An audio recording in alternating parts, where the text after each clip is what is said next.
You are now watching Zimbabwe Entertainment, fresh from the source.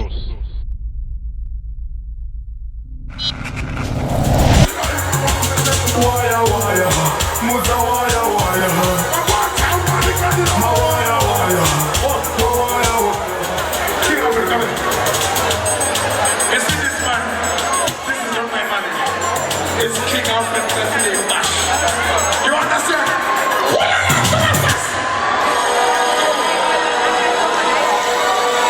But you can't ever see Malco.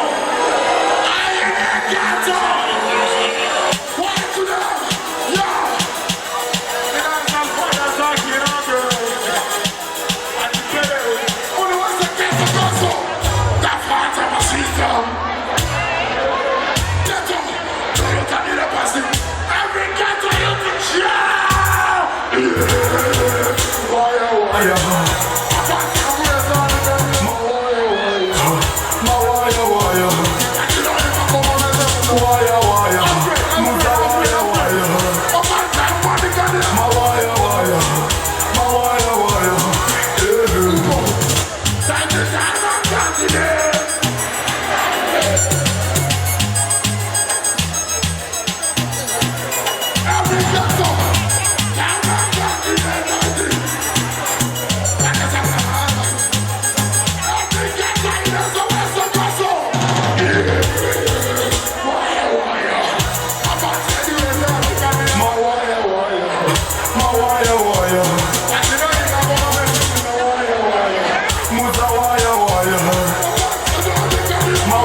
Zimbabwe and the Mawaya Shinzo man was blazing and killing the stage.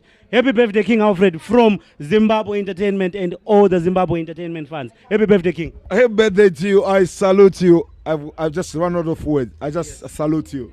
Right. Ameno. Success here in Yukuti. Munozi gonna say, you know, the place was on fire. Manga Makazara every single time King Alfred does his shows. Munozara, King Alfred, how do you do it? You know what? It's not King Alfred. Yeah. Tese. Yes. Because King Alfred vano. Yes. Saka ndikati ndinogona ndinechinyeba. Yes. Vanhu ndinoona kuti zviite. And mukaona Shinzo man auya vanhu. Mukaona chairman auya vanhu. Mukaona Zim Entertainment auya vanhu. That's why it is united we stand, divided we fall. Ndo zvacho zvinoita kuti zviite. Right. Shinzo man, wauraya pa stage apa. Ende wanyatsopa mudhara birthday yake. I mean, uda kusimbisa here waona sei mafans pa UK this time, second time around. Mafans angaipa because mudhara azopuwa mawaya ndifana ndi. Tine evidence. Pane mari yabuda iyi. Right. Pane mari yabuda. Ini nanzana bopuwa present but kasongo kai. Kanonzi kai? Waya. Kandipiso mawaya. Asi mari iyi kai ndeya Shinzo andimunzwa here. Ndine yake. Takura mwirana. Ndiye chimdara. King Alfred. You know mari yakawandisa iyi. Mangwana ndo kune birthday bashran. Rako saka ndiri gosa ukoko. Right. Anzi mangwana kune birthday bash. Vanenge vari ku dance table, so you better come in numbers, right? Killer T. Waro vaka birthday ramudhara ranga riri sei? Zvakarongeka zvese set Mafiriji zvese zviri correct. Settings anga kamira sei ma settings? Ndina mabhatiri nemafiaresere Zim Entertainment. Upfu. Killer T dzoka atisati apedza autize interview. batwa uifutika adachikrima right kila ti ndambomubvunza kuti right sabirthday boy anga ari panapa wamuunzirawo ma2 piece nema3 piece here ndamuigira zvinhu zvese ndine machikeni in 100 ari mumotikari panze apa kila ti wauya nemota here kunoku wakabva nemota kuteni here ndakava nemotikari pandakava pekutanga ndakatenga motikari yangu inogara kuno zvinhu zvese zvakazara mubhuti mapresents but makiarasika right happy birthday to King Alfred. King Alfred, happy birthday. You know, I just want to thank you so much, Zim Entertainment, for coming to be with us today, and also the artists. But guess what, people? Let's come to Shinzo Man's birthday party today at Danceable Family Barbecue, and the after party, that's his actual birthday party. Tinenge chimudira wake mabadwiser at the Bling in Luton today.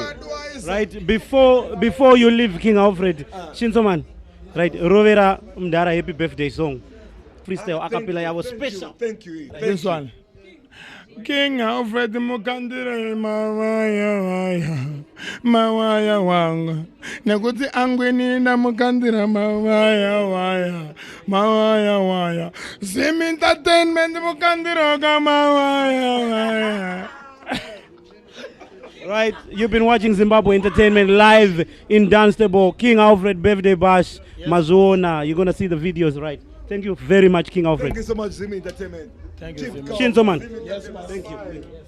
You have been watching Zimbabwe Entertainment, fresh from the source.